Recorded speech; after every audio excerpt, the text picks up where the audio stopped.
नमस्कार दोस्तों, मैं हूँ राजेंद्र तिवारी और आप देख रहे हैं ज्योतिष मंत्र। जैसे कि आप जानते हैं कि अक्षय तृतीया आने वाली है, जिसको हम आखा तीज के नाम से भी जानते हैं। वो तिथि आने वाली और उस तिथि का यानी अक्षय तृतीया का हम सभी लोगों को इंतजार रहता है, क्योंकि सनातनियों में अक्षय तृतीया बहुत ही महत्व रखती है। या कह सकते हैं कि जो आखा तीज है, अक्षय तृतीया है, वो हम सनातनी लोगों के लिए बहुत ही खास तिथि मानी जाती है।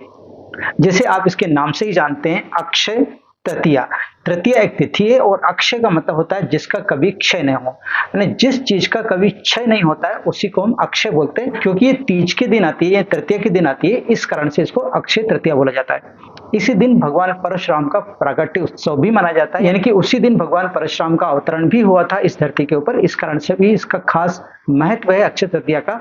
और वैसे भी आप जानते हैं कि अक्षय तृतीया के दिन कोई भी किसी प्रकार का किया गया दान, किसी प्रकार का किया गया पुण्य या कोई भी काम, जो भी आप काम कर रहे हैं, चाहे वो अच्छा काम कर रहे हैं या बुरा काम कर रहे हैं, ये अक्षय होता है। इससे मिलने वाला जो फल होता है वो अक्षय होता है। मान लिया आपने कोई पाप कर्म किया, तो उससे मिलने वाला जो पाप है वो भी अक्षय रहेगा, वो कभी खत्म नहीं होगा। यानी कि उस पाप का जो भी फल आपको मिलेगा, फल यानी जाहिर है खराब फल ही मिलेगा आपको, तो वो जो फल है वो कभी क्षय नहीं होगा। इसका मतलब हमेशा आपको उस पाप का जो भाग है या कह सकते हैं उस पाप का जो दंड है वो आपको हमेशा मिलता ही रहेगा, वो कभी खत्म नहीं होने वाला। इसी प्रकार से अगर आप पुण्य कर्म करते हो तो उसका भी जो फल है यानी शुभ फल जिसको हम बोलते हैं, वो भी जिंदगी भर आपको मिलता रहेगा, उसमें से जरा सा भी खर्च नहीं होगा। जैसे कि एग्जाम्पल के तौर पर ले लें, एक टॉफी है। टॉफी को आप जितना चूसोगे, जितना चबाओगे, उतनी वो कम होती जाएगी। आइसक्रीम का भी ऐसे ही, जितनी आप आइसक्रीम चूसोगे, जितनी आइसक्रीम आप खाते जाओगे, उतनी ही आइसक्रीम कम होती जाएगी, यानी उसका क्षय हो रहा है, वो कम होती जा रही है। लेकिन उसी जगह पे एक पत्थर की आप इतना बड़ा पत्थर आपने अपने मुंह में रख लीजिए, कितना भी चबाइए, कितना भी चूसिए, क्या वो कम होगा? नहीं होगा। ठीक उसी प्रकार से अक्षय तृतीया का भी है। इस दिन किया जाने वाला कोई भी अच्छा कार्य या कोई भी बुरा कार्य, उससे जो भी आपको शुभ फल मिले या अशुभ फल मिले, वो कभी क्षय नहीं होता। उसका फल तो आपको भोगना ही पड़ेगा, अच्छे में भोगना पड़े या खराब में भोगना पड़े। इसलिए अक्षय तृतीया को बहुत ही खास माना जाता है। अब हम बात कर लेते हैं कि इस साल जो अक्षय तृतीया है वो किस दिन आने वाली है।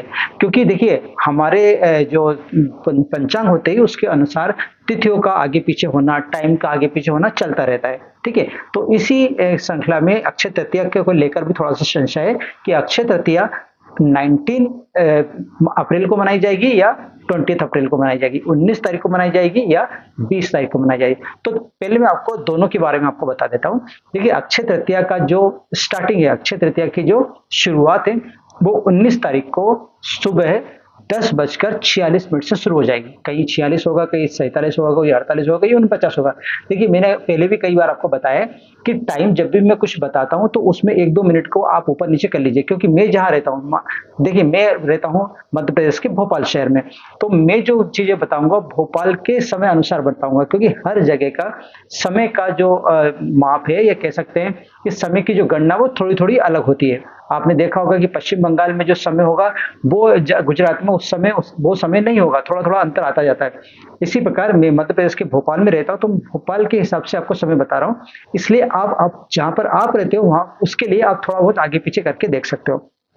ठीक है, तो अक्षय तृतीया का जो स्टार्टिंग है वो 19 तारीख को सुबह 10:46 से शुरू होगी। ठीक है, जो कि 20 तारीख को सुबह 7:27 तक रहेगी। ये मैंने आपको पूरा ड्यूरेशन बता दिया, जबकि अक्षय तृतीया रहने वाली है। अगर देखा जाए तो ज्यादा भाग जो है वो अक्षय तृतीया का 19 तारीख को है।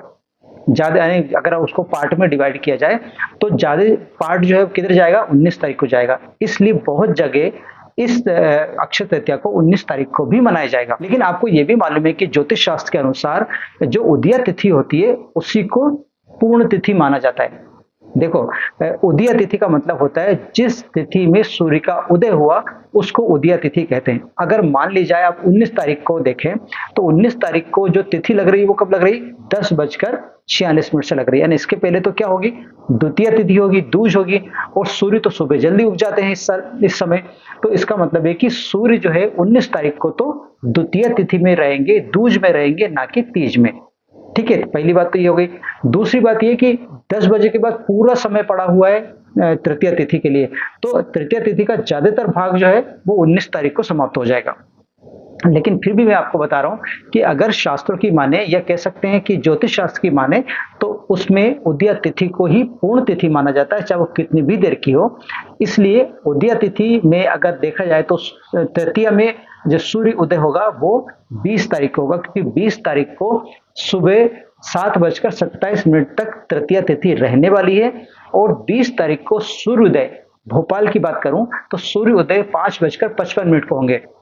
5:55, हो सकता कहीं पर 56 मिनट, 57 मिनट, 58 मिनट या कहीं पर 6 बजे उदय हो, लेकिन फिर भी 7:27 पहले से पहले तो कब के उदय हो चुके होंगे। यानी सूर्य भगवान जो है वो पूरे भारत में करीबन करीबन 5:55 से 6:05 के बीच में तो सब जगह उदय हो ही जाएंगे। तो इस कारण से जो उदया तिथि है वो 20 तारीख को पड़ने वाली है। यानी तीजा तिथि जो है, या कह सकते हैं तृतीया तिथि जो है, तीज जो है, वो 20 तारीख को उदय काल में उदया तिथि के रूप में मानी जाएगी, जबकि 19 तारीख को वो द्वितीय तिथि रहेगी या दूज रहेगी। तो अगर इस बात को आप ध्यान में रखते हैं तो इस हिसाब से 20 तारीख को यानी कि 20 अप्रैल को अक्षय तृतीया को माना जाएगा। अब मैं फिर आपको बता रहा हूँ, ये कंक्लूजन मैं आपके ऊपर छोड़ता हूँ। मेरा तो मैंने बता दिया कि हम लोग तो 20 तारीख को ही मनाएंगे, लेकिन आप अपने क्षेत्र में देखिए कि आपके क्षेत्र में कब मनाई जा रही है। मैंने दोनों ही चीजें आपको बता दी। कुछ कुछ लोग कहते हैं ना कि ज्यादा से ज्यादा तिथि जिस दिन में होती है उसी को मान लिया जाता है, ऐसा भी बहुत सारे पक्ष हैं जो कहते हैं, तो आप उनके भी मान सकते हो। लेकिन मैं तो ज्योतिष शास्त्र के हिसाब से बता रहा हूँ, उसमें तो पूर्ण तिथि तभी मानी जाती है जबकि वो उदया तिथि हो। कुछ कुछ ऐसी जगह होती है जहां पर इस चीज को नगण्य माना जाता है, लेकिन यहाँ पे ऐसा मानने की जरूरत नहीं है। मेरी तरफ से 20 तारीख को अक्षय तृतीया है। तो आशा करता हूं कि आपको अक्षय तृतीया वाला जो कंफ्यूजन है वो दूर हो गया होगा। आज के लिए बस इतना ही, मिलते हैं नए विषय के साथ। तब तक आप खुश और मुझे दीजिए आज्ञा। जय हिंद।